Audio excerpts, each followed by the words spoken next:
Hi, I'm Leah Hadley from Great Lakes Investment Management, and today is day 9 of Financial Literacy Month. We are providing one financial tip a day, each day for Financial Literacy Month to help you improve your financial well-being. And today's tip is that you don't need to be wealthy to get started with investing. The most important thing is just to get started. It was interesting. I remember when I first became a financial advisor, and people would come into my office and they would sit down and talk to me about their retirement planning. I did a lot of retirement planning back then. And one of the things that I learned very quickly was that it didn't matter how much somebody earned for their living, what their career was.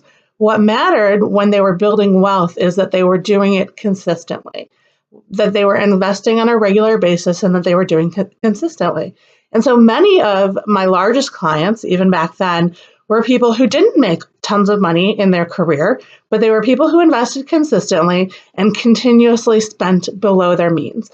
So they weren't racking up debt throughout their career, but instead they were saving and they were investing, making sure that they were spending below their means. And as a result, they were able to accumulate quite a bit of wealth and really very surprising professions. So professions that you don't necessarily think of as people, making tons of money. People like teachers and post office workers and other professions of the sort. So it was really all about that, consistently getting started doing something.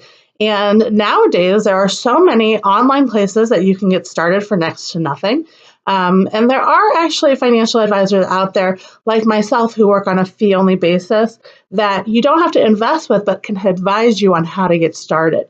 So that way you can even, have some professional advice. You're not left to your own devices to figure it out, but you can get started somewhere, and that way you're doing the right thing. And again, it's all about consistency and sticking with it. Excuse me.